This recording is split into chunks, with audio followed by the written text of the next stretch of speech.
నమస్తే. నేను మధు. ఒకప్పటి కాలంలో అదే వైసీపీ ఎమ్మెల్సీ అనంతబాబు తన డ్రైవర్‌ని హత్య చేసిన ఉదంతం అందరికీ తెలిసిన విషయమే. అయితే ఇప్పటికి కూడా ఆ ఇష్యూ కోర్టులో నడుస్తుంది. రీసెంట్‌గా తన భార్య కూడా ఏటు ముద్దాయిగా ముద్రించడం అయితే జరిగింది. మళ్ళీ ఇప్పుడు అనంతబాబు బెయిల్ కోసం కోర్టుకి అంటే సుప్రీం కోర్ట్ వరకు వెళ్ళడం జరిగింది. సుప్రీం కోర్టులో మరి ఏం జరిగింది? నిజంగా అనంతబాబుకి బెయిల్ వచ్చిందా? లేకపోతే సుప్రీం కోర్టులో చుక్కెదురైందా? ఈరోజు మనం తెలుసుకుందాం. ప్రస్తుతం మనతో పాటు ఉన్నారు టీడీపీ నేత రమేష్ గారు. వారిని అడిగి మరిన్ని విషయాలను తెలుసుకుందాం. నమస్కారం సార్. నమస్తే అండి.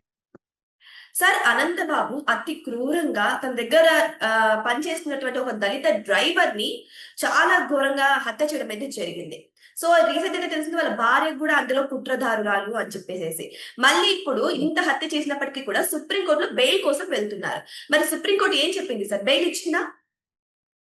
లేదండి. అయితే గతంలో జగన్ ముఖ్యమంత్రిగా ఉన్న రోజుల్లో దళిత డ్రైవర్ అయిన సుబ్రహ్మణ్యమును అతి కిరాతకంగా చంపి ముక్కలు ముక్కలు చేసి డోర్ డెలివరీ చేసిన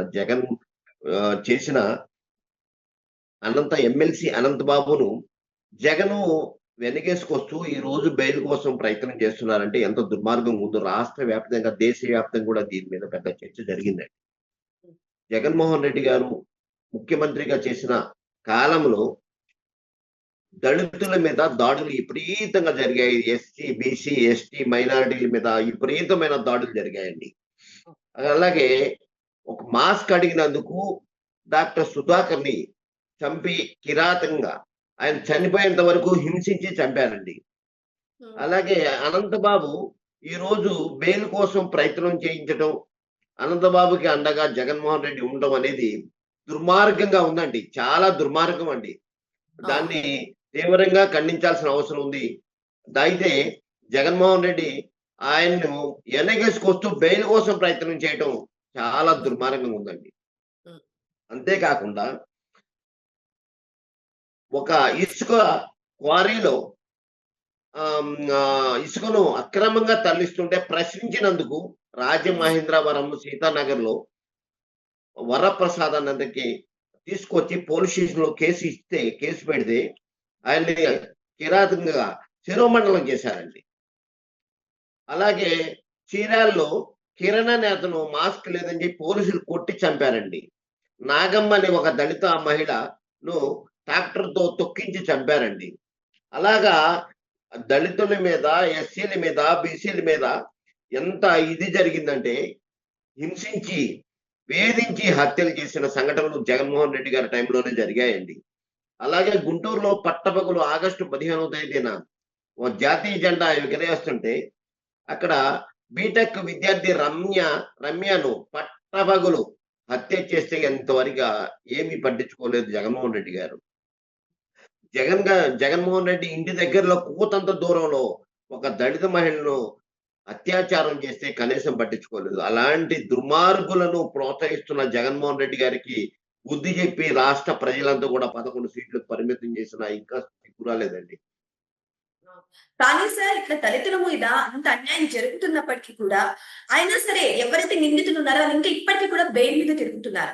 మరి దీన్ని ఎలా నిదర్శనంగా తీసుకోవాలి సార్? అంటే ఇది పోలీసుల చేతకానితనం అనుకోవాలా? లేకపోతే న్యాయస్థానం సరిగ్గా పనిచేయట్లేదు అనుకోవాలా?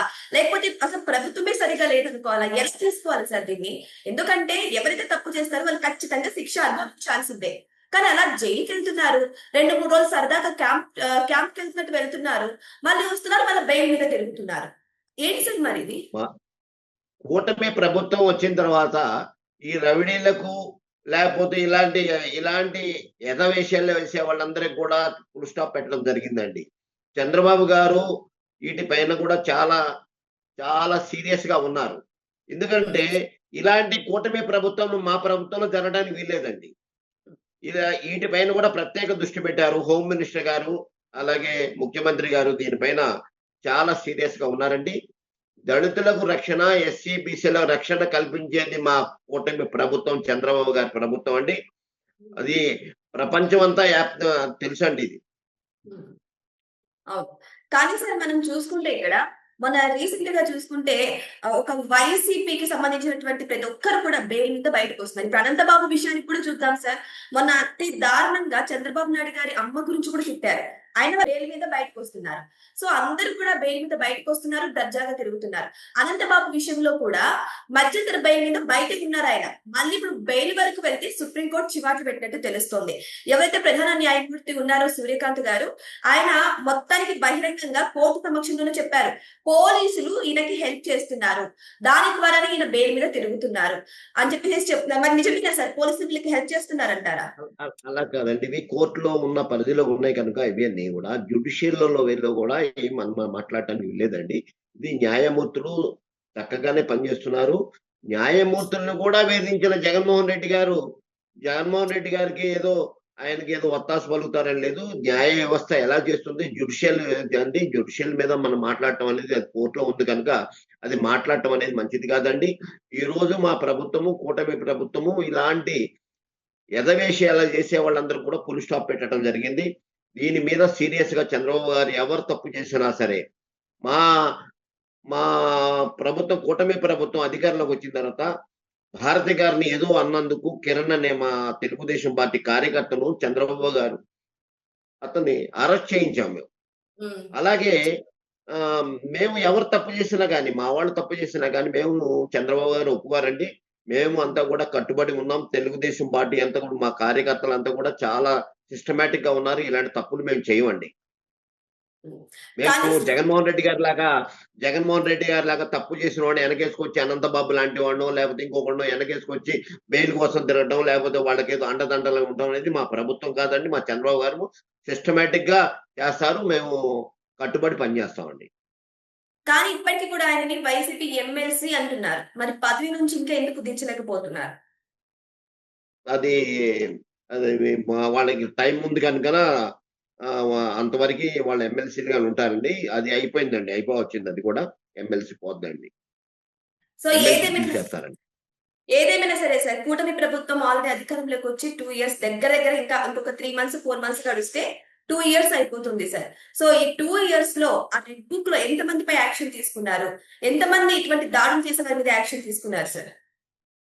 ఇప్పుడు కూటమి ప్రభుత్వం అధికారంలో వచ్చిన దగ్గర నుంచి కూడా ఇవన్నీ కూడా చూస్తున్నామండి. ఎవరు ఎలా చేశారు, ఏంటి అనే దాని మీద కూడా రివ్యూ చేస్తున్నాము. హోమ్ మినిస్టర్ గారు, అలాగే రాష్ట్ర ముఖ్యమంత్రి గారు ఇవన్నీ కూడా రివ్యూ చేస్తున్నారండి. ఎవరు ఎలా ఉన్నారు, ఎవరు ఎలా తప్పులు చేశారో అవన్నీ కూడా చూసి స్టెప్ బై స్టెప్‌గా పరిశీలించడం జరుగుతుంది. ఏదేమైనా కానీ ఇప్పుడు అనంతబాబు విషయం మాత్రం సుప్రీంకోర్టులో ఉన్నట్టు తెలుస్తుంది. ఆల్రెడీ మధ్యంతర బెయిల్ మీద ఉన్నటువంటి అనంతబాబు మళ్ళీ ఇప్పుడు బెయిల్ కోసం అని సుప్రీంకోర్టును ఆశ్రయించడం జరిగింది. మరి సుప్రీంకోర్టు అయితే చివాకు పెట్టడం జరిగింది.